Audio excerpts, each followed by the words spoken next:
Hindi lamang umanong malay-maletang pera ang lumutang sa pagdinig ng Senate Blue Ribbon Committee ngayong araw. Alamin ang may init na detalye ng balita mula kay Angel Pastor. Live po ito. Angel, magandang gabi.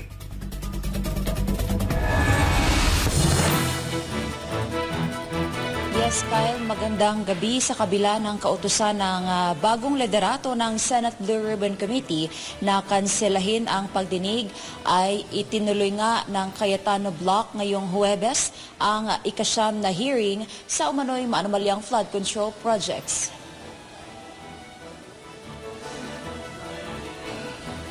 Bago pa man ang formal na pagbubukas ng pagdinig, nagkagulo at nagkagitgitan sa pagpapasok ng mga resource persons sa Senado. Particular ang Brave 80 na inibitahan ng Blue Ribbon Committee. Sa kabila nito, pinangunahan ni Senator Pia Cayetano ang pagdinig at iginiit na siya pa rin ang lehitimong chairperson ng Blue Ribbon Committee.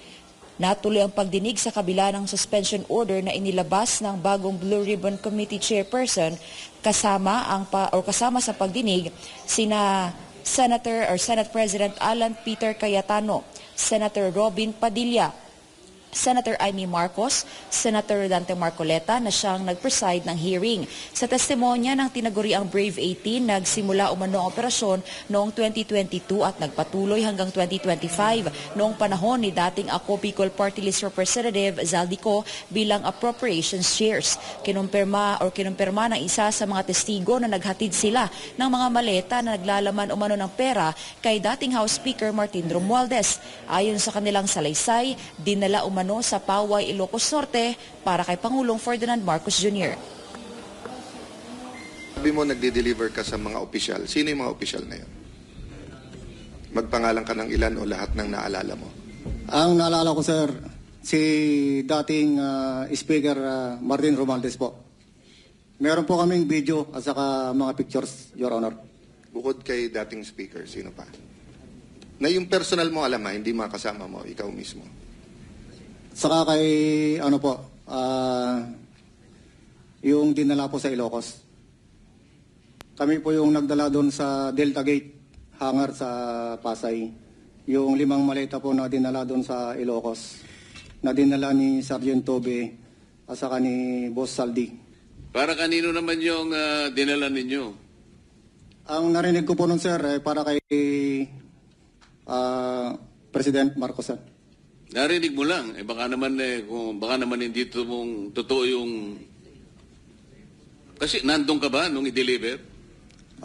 Kami po kasi yung nagdala doon sa Delta Gate, sir. At si Sergeant Tobe po ang kasama ni Boss Saldi na pumunta doon sa Ilocos. Kasama nyo si Congressman Saldico nung mag-deliver kayo? Kami po yung nagdala, sir, sa Delta Gate. Then sila Sergeant Tobe at saka ni Boss Saldi ang nagdala po doon sa Ilocos. Ayon pa sa testimonya, madalas umanong makitang nakikipagpulong kina Zaldico, sina Congressman Leila de Lima, Franz Castro, Arlene Brosas, Raul Manuel at Terry Ridon sa mga opisina at townhouse. Nakapaghatid din umano sila ng mga maleta at paper bag na naglalaman ng pera kay dating Senador Antonio Trillanes sa head office ng Magdalo sa Quezon City na umano'y ipinagkakaloob sa mga taga-International Criminal Court o ICC. Maging si Father Flavi Villanueva ay nakatanggap rin umano ng maleta at sobre na naglalaman ng pera. Tinangkarin umano silang suhulan ni dating PNP Chief Nicolas Torre para bumaliktad sa kanilang sinumpaang salaysay. Iniisa-isa rin ni Senator Dante Marcoleta ang mga pangalan ng ilang senador, miyembro ng House of Representatives, dating mambabatas at iba pang personalidad na pinagdalhan umano ng mali-maletang pera ng 18 ex-Marines. Nag-deliver po kami mismo sa bahay ng ilan sa HOR, at yung iba kinuha nila sa Unit 8 o Unit 9 ng Polo Club Townhouse, Forbes Park. Sila ay mga sumusunod. Benny Abante, Sia Adyong, Jose Alvarez. Dito binabanggit ninyo kung saan kinuha eh. Halimbawa, si Benny Abante, kinuha niya sa House of Representatives saka sa Townhouse. Si Sia Adyong, mga congressman po ito ha, House of Representatives niya kinuha. Jose Alvarez sa Forbes Park House, Jojo Ang, Townhouse, Julien Baronda, Townhouse. Ace Barbers, Townhouse. Ching Bernos, House of Representatives. Arlene Brosas, House of Representatives, Townhouse. Franz Castro, House of Representatives, Townhouse. Joel Chua, House of Representatives. Manix Delipe, House of Representatives. Ito nga, si Laila de Lima, Townhouse din niya kinuha. Dan Fernandez, House of Representatives, Townhouse. Janet Garin, House of Representatives, Townhouse. Dong Gonzales, Townhouse. J. Konghun, House of Representatives at Townhouse. Jervil Luistro, House of Representatives. Raul Manuel, House of Representatives and Townhouse. Ito yung mga makabayan group na sinasabi ni Senate President kanina eh.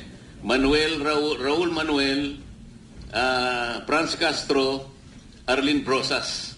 Ito yung makabayan block. Paulo Ortega, House of Representatives. Joseph Paduano, House of Representatives, Townhouse. Stella Kimbo, House of Representatives, Townhouse and Residence. J.J. Suarez, House of Representatives.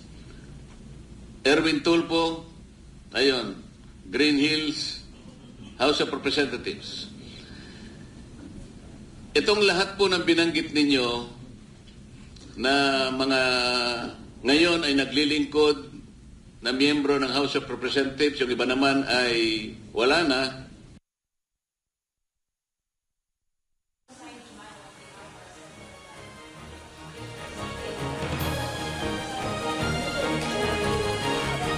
Kinumpirma rin ni Bernard Gumban, isa sa tinaguriang Brave 18, na 2 beses silang naghatid ng mga maleta sa bahay ni Senator Erwin Tulfo. Ayon sa kanya, ang isang maleta o maliit na maleta ay naglalaman umano ng 20 milyon hanggang 25 milyong piso. Habang isang medium size ng maleta naman ay laman na may 40 million pesos hanggang 50 million pesos. Nakapag-deliver po ako doon kay Senator Erwin Tulfo ng 2 beses. Yung una po, 2 maleta, tapos yung pangalawa po, 6. Ano yung 2 maleta? Anong size? Maliit na po, small tsaka medium siguro. Small. Ano ulit laman ng small? Nasa 20 to 25. Okay, and then medium. Yung medium po. Medium ata yung 20 to 25, no? Tama ba? Maliit po. Yung small po, Okay, tapos yung medium. nasa 40 to 50. Okay, so ang dineliver mo is from 60 to 70. Okay. Tapos yung pangalawang beses po, Your Honor, 6 na malita na po. Yes, Your Honor. Saan ang first at saan yung second delivery? Dito sa may bahay niya po, Your Honor, dito sa Green Hills. Green Hills. Paano nyo alam na bahay niya yun? Tinanong ko po si Mark Tiksay, sabi ko, Boss Mark, kaninong bahay po ba yun? Sabi niya kay Senator Erwin.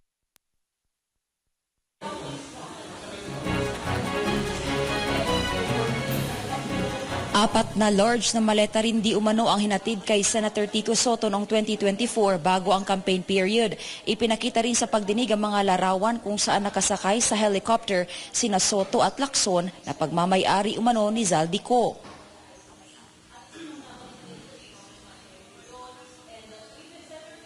Yes. Nagulat ako dito po sa letter E42, nakalagay dito, nag-deliver kay Senator Tito Soto. Pwede nyo bang i-verify? Totoo po to at ay kwento nyo yung circumstance. Sige, sir. Yung time na yan, Your Honor, advance team kami, Your Honor. Nauna kami sa area kasi in-advise na kami ng team leader namin na mag-proceed na sa building ni Tito Soto sa Baclaran. So, after lunch, nandun na po kami aboard. Ngayon, nag-antay kami na dumating sila ni Boss Saldi. Pero na dumating sila, ngayon, na okay na yung area, narigo na namin. Pagdating nila, na ako nag-guide po dun sa baba. Parang may basement sa gilid po. Ngayon, dumiretso yung limo ni boss, umikot. Tapos nag-drop off. Tapos umakyat sa parang hagdanan, Your Honor. At tapos may elevator. So, ilan ang dineliver? Mga 40 to 70 po yung... So, isang maleta lang. 5 po, 5. 5 maleta?